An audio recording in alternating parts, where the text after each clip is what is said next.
Hello दोस्तों, स्वागत है आप सभी का अपने यूट्यूब चैनल टेक पदम 2.0 में। अगर दोस्तों आप भी यूपी पेंशन लाभार्थी हैं, चाहे वो विधवा पेंशन हो, विकलांग पेंशन हो, वृद्धावस्था पेंशन हो और अक्टूबर नवंबर दिसंबर की पेंशन को लेकर काफ़ी इंतज़ार कर रहे हैं। और जैसे कि आप सभी को पता पड़ ही गया होगा कि विकलांग जो पेंशन है वो भी ट्रांसफ़र होना शुरू हो गई है और विधवा पेंशन है वो भी आना शुरू हो गई है। अब बात करें वृद्धावस्था पेंशन की, तो वो कब आएगी। तो सारा कुछ हम आपको इस वीडियो में बताएंगे, क्या है पूरी अपडेट। तो उससे पहले अगर आप हमारे चैनल पर नए हैं तो प्लीज़ चैनल को सब्सक्राइब कर लीजिएगा। वीडियो पसंद आई तो वीडियो को लाइक और शेयर जरूर कर लीजिएगा। दोस्तों सबसे पहले हम आपको बताना चाहते हैं कि विधवा पेंशन है वो भी कल से ट्रांसफ़र होना शुरू हो गई है। जिन लाभार्थियों के अभी तक नहीं आई है तो उनकी बहुत ही जल्द उनके खाते में ट्रांसफ़र कर दी जाएगी। विकलांग पेंशन की भी बात करें तो वो भी 7 तारीख से उनके भी खाते में ट्रांसफ़र होना शुरू हो गई है। विकलांग जो पेंशन है सभी के खाते में ज़्यादातर ट्रांसफ़र हो चुकी है। विधवा पेंशन है वो अभी स्टार्ट हुई है, वो पड़ रही है धीरे धीरे। वृद्धावस्था पेंशन की बात करें तो वो भी बहुत ही जल्द आपके खाते में ट्रांसफ़र हो जाएगी। दोस्तों हमारा इस वीडियो को बनाने का मेन मकसद है कि कुछ लाभार्थियों की कमेंट आ रही है कि सर हमने 1 साल पहले फॉर्म भरा था, 1.5 साल हो गई लेकिन हमने जमा कर दिया, अभी तक हमारी पेंशन नहीं आ रही है। उनके पास कोई रजिस्ट्रेशन नंबर भी नहीं है, कुछ भी नहीं है। कुछ कहते हैं कि मैंने अपने गांव के प्रधान को दिया था, लेकिन वो कहते हैं कि मैंने जमा कर दिया, आ जाएगी आ जाएगी। मतलब ये पेंशन जो लाभार्थी हैं उनको वहम में डाला जा रहा है कि आ जाएगी आ जाएगी। उनकी पेंशन क्यों नहीं आ रही, हम आपको रीज़न भी बताएंगे। आपको करना क्या है वो भी हम आपको बताने वाले हैं। तो देखिएगा दोस्तों, यहाँ पर एक पेंशन लाभार्थी हैं, समाज कल्याण विभाग वृद्धावस्था पेंशन हेतु आवेदन द्वारा भरा गया आवेदन। ये जो फार्म था ये भरा गया था 9 तारीख 9वां महीना 2021 को। ठीक है, ये हमारे पास आई थी कल। तो हमने इन्होंने बोला था कि हमारा काफ़ी समय हो गया, हमने ये फॉर्म भरवाया था और ये हमने कागज़ लगाई थी। मैंने कि कागज़ दो, मैंने कि फार्म भर रहा है दोबारा तब देखूंगा तुम्हारा। सो उन्होंने देखा, मैंने कागज़ डाला और वो दिखा दिया कि ऑलरेडी रजिस्ट्रेशन, तो वो नंबर वहाँ पर शो कर गया। तो आपको पता भी होगा, दोबारा से अगर उसी नंबर से डालते हैं आय वगैरह जो होती हैं तो वहाँ पे रजिस्ट्रेशन अगर कर दिया होगा तो वो वहाँ पर रजिस्ट्रेशन नंबर आ जाता है। जैसे ही वहाँ पर रजिस्ट्रेशन नंबर आया, मैंने वहाँ पर चेक करके देखा बिना ओटीपी वाले ऑप्शन से, तो इस तरीक़ा से वहाँ पर दिखा दिया। लेवल 2 में दिखा रहा था कि रिजेक्टेड बाय वीडियो डिवाई reason income is greater than range. इनका जो सर्टिफिकेट था इनकम सर्टिफिकेट का, तो वो देन रेंज मतलब कि जितना होना चाहिए था उससे ऊपर का था। लेकिन ऐसा तो हो ही नहीं सकता था, क्योंकि जब फॉर्म भरते हैं तो वो फॉर्म में अगर 40,080 से ऊपर होगा तो वो फॉर्म में ऑटोमेटिक लेगा ही नहीं। ठीक है, तो किसी कारणवश ये रिजेक्ट कर दिया। ये तो वही जाने वीडियो जहाँ से ये रिजेक्ट हुआ है उनके ब्लॉक से, तो वो ही बता सकते हैं। लेकिन प्रधानों को पता ही नहीं पड़ रहा कि ये फॉर्म रिजेक्ट हो गया या ना हुआ, क्या करें। लेकिन कि आ जाएगी पेंशन आ जाएगी। लाभार्थी जो है वो परेशान है कि हमारे यहाँ क्यों नहीं, इतना हो गया और दूसरे लोगों की पेंशन आ रही है। तो हम आपको बता दें, अगर आपकी भी पेंशन कुछ इस तरीक़ा से दिखा रहा है तो आपको करना क्या है, हम आपको ये भी बताते हैं। सबसे पहले आपको अपना आय प्रमाण पत्र बनवाना है दूसरा। ठीक है, जो इसमें लगाया था उसको समझ आइए कि वो बेकार हो गया। दूसरा आय प्रमाण पत्र बनाना है, फर्स्ट नंबर। दूसरे नंबर पर आपको न्यू बैंक अकाउंट खुलाना है किसी अदर बैंक में। ठीक है, जैसे इस बैंक में आपने जो भी लगाया हो, अब दूसरा अकाउंट खुलवाना है आपको किसी और बैंक में।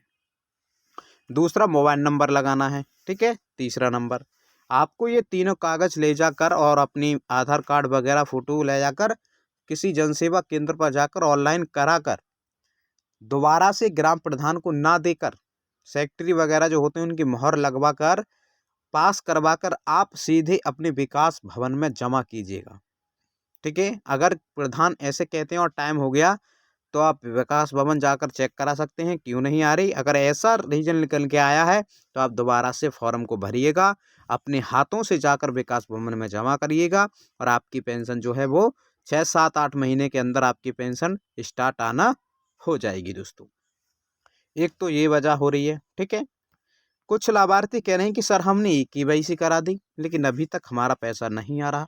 उनका भी समाधान बताते हैं हम, लाइव प्रूफ देखिएगा उनकी पेंशन क्यों नहीं आई ई-केवाईसी कराने के बाद भी। देखिएगा दोस्तों, यहाँ पर महिला कल्याण विभाग पति की मृत्यु उपरांत निष्कासित महिला पेंशन हेतु आवेदक द्वारा भरा गया आवेदन पत्र। ये जो फॉर्म था 2017 में भरा गया था, लेकिन ये इनकी वेरीफाई वगैरह भी हो गया था 2017 में ही। 8, 9, 10, 11 3 महीने बाद इनका वेरीफाई हो गया था। इनकी जो पेंशन थी वो कंटिन्यू आ रही थी। देखिएगा यहाँ पर इनकी जो पेंशन ही काफ़ी बार आई है, लेकिन यहाँ पर Q1 और Q2 की भी जो पेंशन है इनकी रुकी हुई है। इन्होंने क्या करा था, केवाईसी नहीं कराई थी। केवाईसी नहीं कराई थी तो उसकी वजह से इनकी पेंशन आना हो गई थी बंद, ब्लॉक हो गई थी, यानी कि ब्लॉक्ड बाय DW दिखा रहा था। ये भी हमारे पास आई थी, मेरा भी जनसेवा केंद्र है, ठीक है। तो ये मेरे पास आई थी, मैंने इनका चेक किया तो इन्होंने बताया कि मेरी 1 साल से नहीं आ रही पेंशन। तो मैंने कि ऐसे कैसे, पहले पेंशन आ रही थी 3-4 साल तक। तो फिर मैंने देखा लिस्ट में, पुरानी लिस्ट में नाम देखा 21-22 वाली में, तो उसमें नाम जो था इनका निकल के आ गया और नंबर भी निकाल के मैंने बिना OTP वाले ऑप्शन से चेक किया तो इस तरीक़ा से ऑप्शन आ रहा था, ब्लॉक्ड बाय DW 15 दिन पहले ही। फिर उनका कागज़ लेकर मैंने किया, मेरा जो प्रधान है हमारे गाँव का, उन्होंने एप्लीकेशन लिखवाई और इनके जो आधार कार्ड और बैंक की किताब लेकर मैंने जमा करा दिए विकास भवन में। तो वहाँ से देखिएगा, कल ही मैंने चेक किया है तो यहाँ पर दिखा रहा है pending for reverification by DW। यहाँ पर PFMS पोर्टल पर जो था ये अपलोड हो रहा था, टू बी अपलोडेड दिखा रहा था। तो यहाँ पर जाने के बाद pending for reverification by DW show करने लगा। तो दोस्तों कम से कम यहाँ में 5-6 दिन का टाइम और लगेगा, उसके बाद ये जो पेंशन है वो आना स्टार्ट हो जाएगी दोबारा से। इनकी जो पेंशन रुकी हुई है Q1 Q2 की, वो भी पेंशन इनके खाते में जन ट्रांसफ़र की जाएगी। तो इनकी जो पेंशन आएगी 3-3-3, तो कम से कम 9,000 रुपये इनकी पेंशन आने वाली है Q3 में दोस्तों। एक तो ये कारण है क्योंकि इनकी जो पेंशन आना शुरू हो गई है और इन्होंने केवाईसी, हमने कागज़ दिए थे, केवाईसी आई थी तभी हमने दिया, तो ये अब लेट आई थी तो इसकी वजह से हमने कागज़ जमा कर दिए। इनका जो केवाईसी हो गई है उसके बाद डाटा अपलोड होगा, दोबारा से वेरीफाई हो जाएगा, उसके बाद जो है इनकी पेंशन आना शुरू हो जाएगी। तो कुछ लाभार्थी कह रहे से हमने केवाईसी करा दी, ऐसी प्रॉब्लम आ रही है, पेंशन नहीं आ रही। तो अपना डाटा चेक करिएगा, यहाँ पर कुछ इस तरीक़ा से दिखा रहा होगा, जैसे कि आज पेंशन आई हो और कल आपका रीवेरीफाइड हुआ है, तो आप थोड़ा वेट करिएगा, 10-15 दिन बाद आपकी जो पेंशन आ जाएगी। तो आप घबराएं ना, अगर यहाँ पर ये 5-6 दिन बाद रीवेरीफाइड हो जाएगा, लेकिन पेंशन 5-6 दिन बाद जो है इनकी पेंशन आना स्टार्ट हो जाएगी दोस्तों। ये काफ़ी लोगों के साथ ऐसा हो रहा है, ऐसा इसी वजह से हो रहा है, तो आपको घबराने की बात नहीं है। आपका डाटा जो है, अगर आपने केवाईसी करा दी तो थोड़ा वेट करिएगा, सभी की पेंशन जो है उनके खाते में ट्रांसफ़र कर दी जाएगी। जितनी रुकी हुई है वो भी उनके खाते में उनका पैसा ट्रांसफ़र कर दिया जाएगा दोस्तों, ठीक है।